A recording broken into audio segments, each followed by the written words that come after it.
Hello Mark, my English name is Lydia and my Chinese name is Julie Han. My student number is SO441056. I'm the junior at NCUE. My major is English at NCUE. The title of the speech is Social Experience to Fight Poverty. The speaker of the speech is Esther Duflo. So here it is. You can check. I am short. I'm French. I have a pretty strong French accent. So that's going to be clear in a moment. Maybe a sobering thought and something you all know about. And I suspect many of you gave something to the people of Haiti this year. And there's something else I believe in the back of your mind you also know. That is, every day 25,000 children died of entirely preventable causes. That's a Haiti earthquake every 8 days. And I suspect many of you probably gave something towards that problem as well. But somehow it doesn't happen with the same intensity.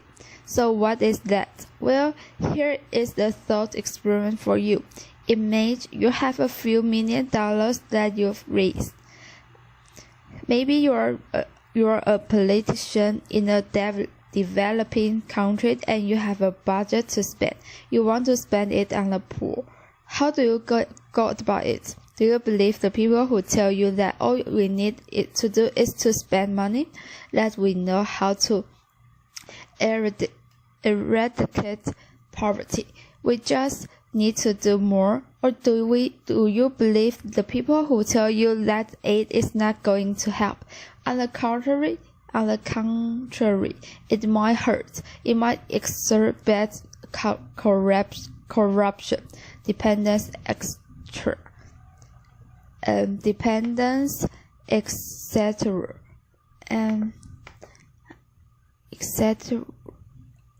Or maybe you turn to the past. After all, we have spent billions of dollars on it. Maybe you looked at the past and see, has it done any good? And sadly, we don't know. And worst of all, we will never know. And the reason is that, take Africa for example.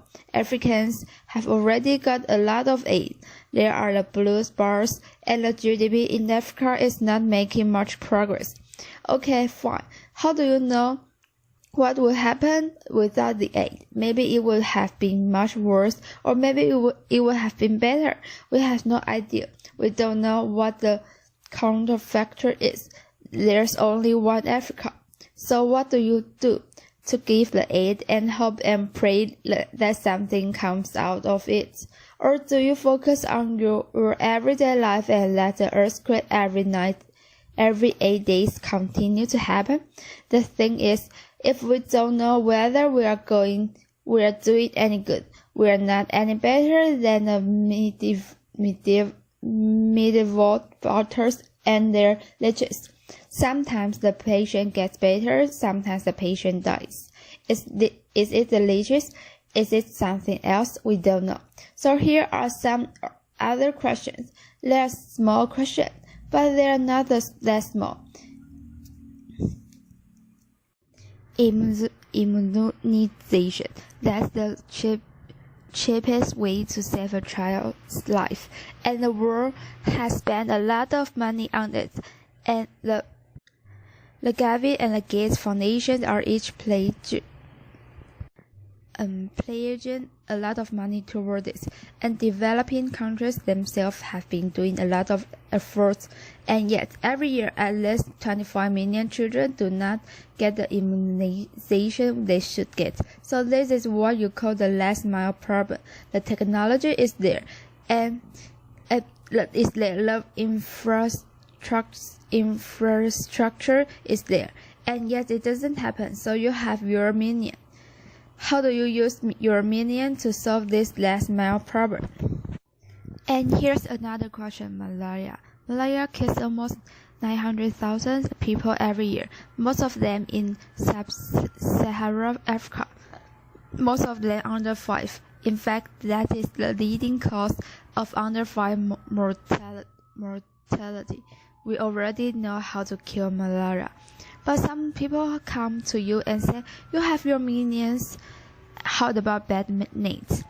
Bed nets are very cheap. For $10, you can manufacture and sheep and insects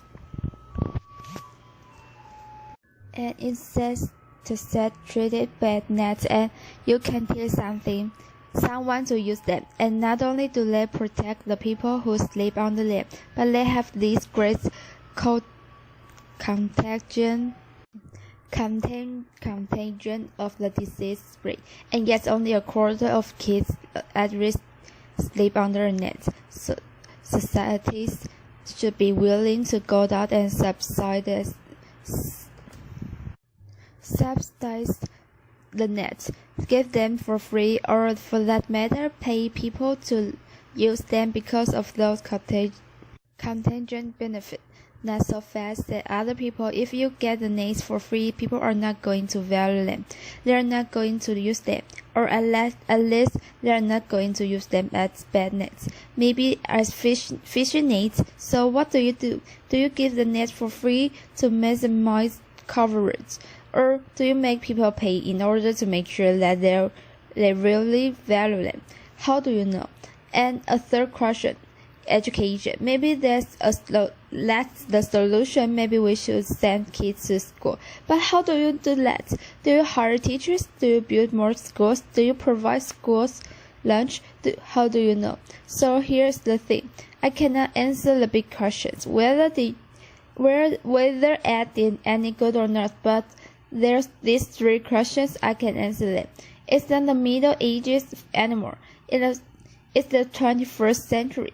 And in the 20th century, randomized controlled trials have revolutionized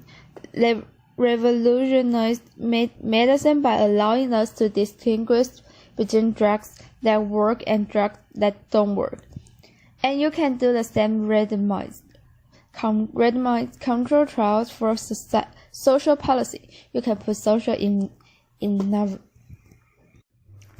innovation to the same rigorous scientific takes that we use for drugs, and in this way, you can take the guesswork out of policy making by knowing what works, what doesn't work, and why. And I will give you some examples with those three questions. So I start with immunization. Here's Duflo district register. Beautiful. Well, when I started working here, there about 1% of children were fully immunized. That's bad. But there are places that like that. Now it's not because the vaccines are not there. They are there and they are free. And it is not because parents do not care about their kids. The same child that is not immunized against measles. If they get measles, parents will spend thousands of rupees to help them. So you get these empty village sub-centers and crowded hospitals. So what is the problem? Well, part of the problem surely is people do not fully understand. After all, in this country as well, all sorts of myths and misconceptions go around immunization. So if that's the case, that's difficult because persuasion is really difficult. But maybe there is another problem as well. It's going from intention to action. Imagine you are a mother in Udapur district, Rajasthan. You have to walk a few kilometers to get your kids immunized. And maybe when you get there, what you find is this: the sub-center is closed, or you have to come back, and you are so busy, and you have so many other things to do. You will always tend to postpone, and eventually it gets too late. Well, if that's the problem, then that's much easier, because A, we can make it easier, and B, we can maybe give people a reason to act today rather than wait till tomorrow. So there are simple ideas, but we didn't know. So let's try them. So what we did is we did a randomized control trial in 134 34 village in Udapur district. Udapur district. So the blue dots are selected randomly. We made easily. I will tell you how in a moment. In the red dots, we made it easy and gave people a reason to act now. The white dots are comparison. Nothing changed. So we make it easier. Make it easy to by organizing this monthly camp where people can get their kids immunized. And then you make it easy and give a reason to act now by adding a kilo of lentils for each immunization. Now a kilo of lentils is tiny. It's never going to convince anybody to do something that they don't want to do. On the other hand, if your problem is you tend to postpone, then it might give you a reason to act today rather than later. So what do we find? Well, beforehand, everything is the same. That's the beauty of randomization. Afterwards, the camp just having the camp increase immunization from 6% to 7%, 17 from 6% to 17%. That's for immunization. That's not bad. That's a good improvement. Add the lentils and you reach to 38%. So here you've got your answer. Make it easy and give a kilo of lentil. You multiply immunization rate by 6. Now you might say, well, but it's not sustainable. We cannot keep giving lentil to people. Well, it turns out it's worse. It's wrong economics because it is cheaper to give lentils than not to give them. Since you have to pay for the nurse anyway, the cost per immunization ends up being cheaper if you give incentive than if you don't. How about bed nets? Should you give them for free or should you ask people to pay for them? So the answer hinges on the answer to 3 simple questions. One is, if people must pay for bed nets, are they going to purchase them? The second one is, if I get bed nets for free, are people going to use them? And the third one is, do free bed nets discourage future purchase? The third one is important because if we think people get used to handouts, it might destroy markets to distribute free bed nets. Now this is a debate that has generated a lot of emotion and angry rhetoric. It's more ideological than practical. But it turns out it's an easy question. We can know the answer to this question. We can just run an experiment, and many experiments have been run, and they all have the same result. So I'm just going to talk to you about one. And this one that was in Kenya. They went around and distributed to people with their voucher could get a bed net in a local pharmacy. And some people get 100% discount, and some people get 20% discount, and some people get 50% discount, etc. And now we can see what happens. So how about the purchasing? Well, what you can see is that when people have to pay for their bed net, the coverage rate really falls down a lot. So even with partial subsidy, $3 is still not the full cost of a bed net, and now you only have 20% of the people with the bed nets. You lost the health immunity. That's not great. Second thing is, how about the use? Well, the good news is people, if they have the bed nets, will use the bed nets regardless of how they got it. If they get it for free, they use it. They have to pay for it. They use it. How about the long term?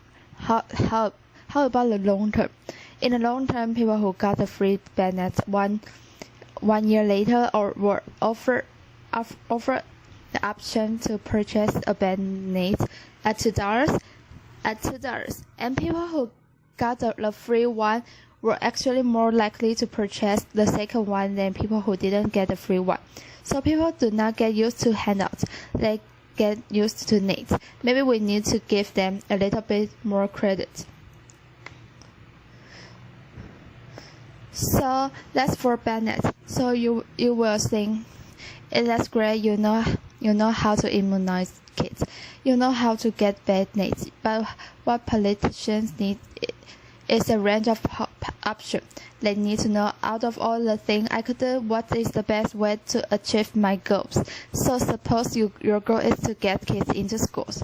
There are so many things you could do. You could pay for university. You can eliminate fees. You can build land. You can build latrines. You could give girls sanitary pads, etc., etc.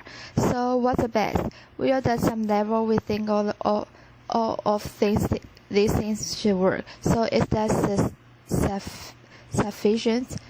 If we think they should work intuitively, should we go for them? We are in business. Let's send another way we would go about it. Consider, for example, transporting goods. Before the canals were invented in Britain, before industrial revolution, goods used to go on horse cars, and the canal were built. And with the same horseman and the same horse, you can carry 10 times as much cargo. So should they have continued to carry the goods on the horse cars on the ground, they would eventually get there? Well, if that had been the case, there would have been no industrial revolution. So why shouldn't we do the same with social policy? In technology, we spend so much time experimenting, fine-tuning, getting the absolute cheapest way to do something. So why aren't we doing that with social policy?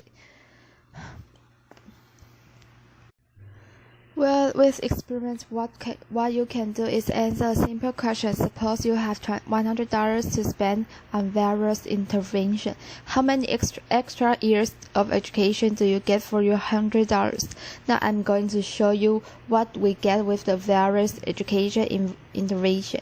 So the first ones are if you want the usual suspects: hire teachers, school meals, school uniforms, scholarships, and that's not bad. For your $100, you get between 1 and 3 extra years of education. Things that don't work so well is bribing parents. Just because so many kids are already going to schools that you end up spending a lot of money. And here are the most surprising results. Tell people the benefit of education. That's very cheap to do. So for every $100 you spend doing that, you get 40 extra years of education. And in places where there are worms, intentional worms, cure the kids of their worms. And for every $100 you get almost 30 extra years of education. So this is not your intuition. This is what people would have gone for. And yes, there are the programs that work. We need that case of information. We need more of it. And then we need to guide policy. So now I started from a big problem, and I couldn't answer it. And I cut it into smaller questions. And I have the answer to these smaller questions. And they are good scientific, robust answers. So let's go back to Haiti for a moment. In Haiti, about 200,000 people died. Actually, a bit more by the latest estimates. And the response of the world was great. $2 billion get pledged just last month. So that's about $10,000 per day. That doesn't sound that much when you think about it. But if we were willing to spend $10,000 for every child under 5 who dies. That would be 90 billion per year just for that problem.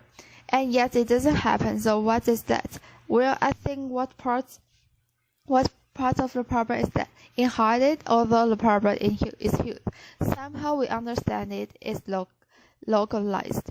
You give your money to Doctors Without Borders. You give your money to partners in high health, and they'll send in the doctors, and they'll send in the lumber, and they will helicopter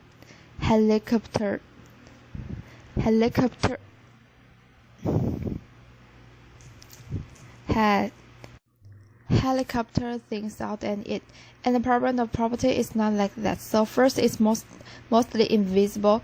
Second, it's huge. And third, we don't know whether what we are doing that the ring thing. There's no silver bullet. You cannot helicopter people out of property, and that's very frustrating. But look what we just did today. I gave you 3 simple answers to 3 questions.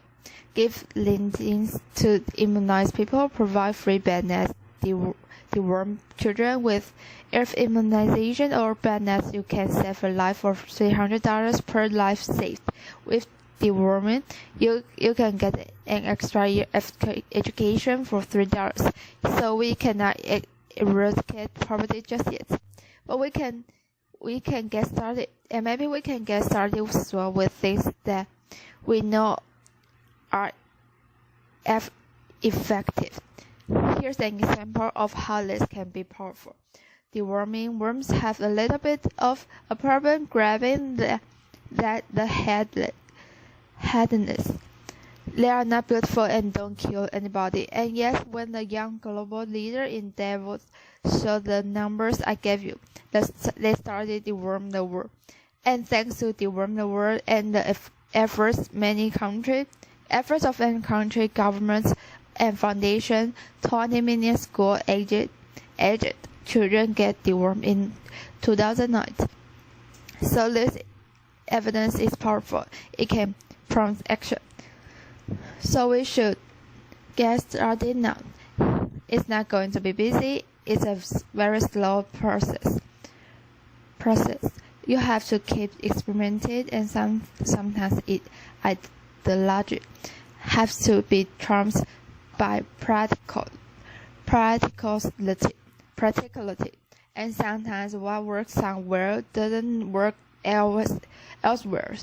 So this is a slow process, but there's no other way. This economics I'm proposing is that 20th century medicine is a slow, deliberative process of discovery. There's no miracle cure, but modern medicine is saving millions of lives every year, and we can do the same thing. And now maybe we can back to the bigger question that I started with at the beginning. I cannot tell you whether the ad we have spent in the past had made a difference, but can we come back here in 30 years and say what we have done? I really prompt a change for the better. I believe we can, and I hope we will. Thank you. Applause.